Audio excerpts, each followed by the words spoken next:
கிறிஸ்துவுக்குள் அன்பான சகோதர சகோதரிகளே, இயேசு கிறிஸ்துவின் நாமத்தினாலே உங்கள் யாவருக்கும் எனது அன்பின் நல்வாழ்த்துதலையும் வணக்கத்தையும் தெரிவித்துக் கொள்கிறேன். இன்றைய பகலின் குளிர்ச்சியான நாளின் தியான வசனங்கள் லூக்கா எழுதின சுவிசேஷம் 4ஆம் அதிகாரம் 3-4 வசனங்கள். அப்பொழுது பிசாசு அவரை நோக்கி, நீர் தேவனுடைய குமாரனே ஆனால் இந்த கல் அப்பமாகும்படி சொல்லும் என்றார். அவர் பிரதியுத்தரமாக, மனுஷன் அப்பத்தினாலே மாத்திரமல்ல, தேவனுடைய ஒவ்வொரு வார்த்தையினாலும் பிழைப்பான் என்று எழுதியிருக்கிறதே என்றார். இயேசு இரவும் பகலும் 40 நாட்கள் சாப்பிடாமல் இருந்திருக்கிறார். இப்போது நாம் என்ன சொன்னாலும் கேட்பார் என்று பிசாசுக்கு தெரியும்.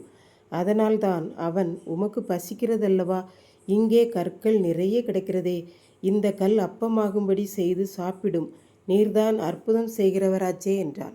அதற்கு இயேசு, இஸ்ரவேல் ஜனங்கள் வனாந்தரத்திலே பசியோடு இருந்தபோது அவர்கள் தேவனை நோக்கி கூப்பிட்டார்கள்.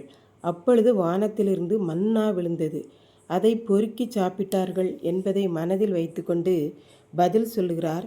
மனுஷன் அப்பத்தினாலே மாத்திரமல்ல, தேவனுடைய வாயிலிருந்து புறப்படுகிற ஒவ்வொரு வார்த்தையினாலும் அவன் பிழைத்து கொள்வான் என்ற அர்த்தத்தில் அவர் பதில் சொல்கிறார் என்று பார்க்கின்றோம். பழைய ஏற்பாட்டில் இந்த வசனம் உபாகமம் 8ஆம் அதிகாரம் 3ஆம் வசனத்தில் இருக்கிறது. நான் இந்த கல்லை அப்பமாக்கித்தான் சாப்பிட வேண்டுமா? உபாகமம் 8ஆம் அதிகாரம் 3ஆம் வசனத்தில் இருக்கிறதே, தேவன் அவருடைய சித்தத்தின்படி எதை கொண்டும் போஷிப்பதற்கு அவர் வல்லவராய் இருக்கிறார் என்று சொல்லுகிறார் என்று பார்க்கின்றோம். இப்படித்தான் ஒருவர் ஆண்டவரை விட்டு தூரமாய் போய் மனம் போல வாழ்ந்தார். வீட்டில் உள்ளவர்கள் சொல்லி பார்த்தார்கள், கேட்கவில்லை. கடைசியாக பெற்றோர், மனைவி, பிள்ளைகள் யாவரும் ஜெபித்து கொண்டே இருந்தார்கள். ஒரு நாள் அவர் போகும் வழியில் ஆண்டவர் பேசினார். மகனே, நீ எனக்கு வேண்டும் என்றார். அவ்வளவுதான்.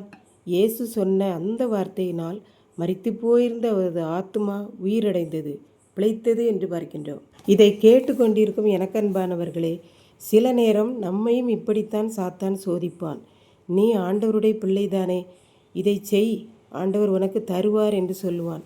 நாம் அவனுக்கு தகுந்த பதில் கொடுக்க வேண்டும். அப்பொழுதுதான் அவனிடமிருந்து நாம் தப்பிக்க முடியும் என்று சொல்லி பார்க்கின்றோம். பிசாசானவன் என்ன சொல்லி நம்மை ஏமாற்றினாலும் நாம் தேவனுடைய வார்த்தைகளை கேட்கும்போது பிழைத்து கொள்ளுவோம். அவன் என்ன சொன்னாலும் தேவனுடைய வார்த்தையாகிய வசனத்தினால் நாம் பிழைத்து கொள்ளலாம், ஜெயிக்கலாம். கர்த்தர் தாமே இந்த செய்தியை ஆசீர்வதிப்பாராக. ஆமென். ஜெபம். அன்பின் ஆண்டவரே, இந்த அருமையான நல்ல நேரத்திற்காக நன்றி செலுத்துகிறேன். இப்பொழுதும் இதை கேட்டுக்கொண்டிருக்கிற அருமையானவர்கள் ஒவ்வொருவரும், பிசாசானவன் நம்மை எங்கு எந்த வழியில் கொண்டு செல்லுகிறானோ அந்த வழியிலே நின்று அவனை ஜெயிக்க கிருபை செய்யும். இயேசு கிறிஸ்துவின் நிமித்தம் வேண்டிக் கொள்கிறேன் பிதாவே. ஆமென்.